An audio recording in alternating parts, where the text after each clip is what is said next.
പാലിയവും മുക്കുവന്റെ മോതിരവും.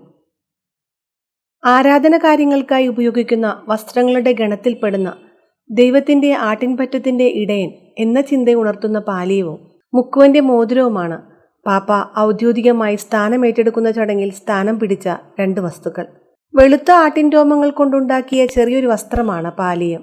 English അക്ഷരമാലയിലെ വൈയുടെ ആകൃതിയിൽ കഴുത്തിൽ ചുറ്റി മുന്നിലേക്കും പിന്നിലേക്കും കിടക്കുന്ന ഇതിൽ മുന്നിലും പിന്നിലും കറുത്ത പട്ടുനൂലുകൊണ്ട് തുന്നിയ 2 കുരിശുകളും കഴുത്തിൽ ചുറ്റിക്കിടക്കുന്ന ഭാഗത്ത് 4 കുരിശുകളുമടക്കം 6 കുരിശുകളുണ്ട്.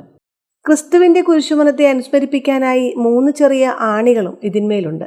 വിശുദ്ധ കുർബാനയ്ക്ക് ഉപയോഗിക്കുന്ന പുരോഹിത വസ്ത്രത്തിന് മേലെയാണ് ഇത് ധരിക്കുക. നഷ്ടപ്പെട്ടു പോയ ആടിനെ തേടി കണ്ടെത്തി തോളിലേറ്റി ആട്ടിൻകൂട്ടത്തിനരികിലേക്ക് മടങ്ങുന്ന നല്ല ഇടയനെയും ക്രിസ്തുവിനോടുള്ള സ്നേഹം 3 വട്ടം ഏറ്റുപറഞ്ഞ പത്രോസിനോട് തന്റെ കുഞ്ഞാടുകളെയും ആടുകളെയും മേയ്ക്കാൻ യേശു ആവശ്യപ്പെടുന്ന സംഭവത്തെയുമൊക്കെ അനുസ്മരിപ്പിക്കുന്ന ഒരു വസ്ത്രമാണിത്. അപ്പസ്തോലന്മാർക്ക്, പ്രത്യേകിച്ച് പത്രോസിന് നൽകപ്പെട്ട ഇടയ നിയോഗത്തെയാണ് പാലിയം ഓർമ്മിപ്പിക്കുക. യൂറോപ്പിൽ നിന്നുള്ള കർദിനാൾ സെനാറിയാണ് പാപ്പയെ പാലിയം ധരിപ്പിച്ചത്. സാധാരണയായി എല്ലാ മെത്രാന്മാരുടെയും ഔദ്യോഗിക വേഷത്തിന്റെ ഭാഗവും അവരിൽ ഏൽപ്പിക്കപ്പെട്ടിരിക്കുന്ന ഉത്തരവാദിത്വത്തിന്റെ അടയാളവുമാണ് അവർ ധരിക്കുന്ന മോതിരം. എന്നാൽ ഇതിൽ നിന്ന് വ്യത്യസ്തമാണ് പാപ്പ ധരിക്കുന്ന മുക്കുവന്റെ മോതിരം. സഹോദരങ്ങളെ വിശ്വാസത്തിൽ ശക്തിപ്പെടുത്താൻ ക്രിസ്തു പത്രോസിന് നൽകിയ നിയോഗത്തെയും റോമിന്റെ മെത്രാൻ എന്ന സ്ഥാനത്തെയും അനുസ്മരിപ്പിക്കുന്ന ഈ മോതിരം പാപ്പയെ അണിയിക്കുന്നതായിരുന്നു ലിയോ പാപ്പ സ്ഥാനമേറ്റെടുക്കുന്നതിന്റെ ഭാഗമായി ഉണ്ടായിരുന്ന മറ്റൊരു പ്രധാനപ്പെട്ട ചടങ്ങ്.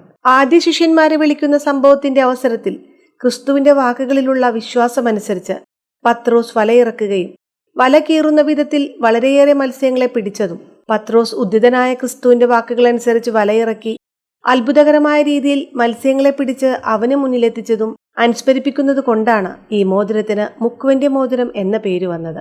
ഏഷ്യയിൽ നിന്നുള്ളതും മെത്രാൻ നിലയിലുള്ളതുമായ കർദിനാൾ താഗ്ലെയാണ് മുക്കുവന്റെ മോതിരം പാപ്പായെ അണിയിച്ചത്.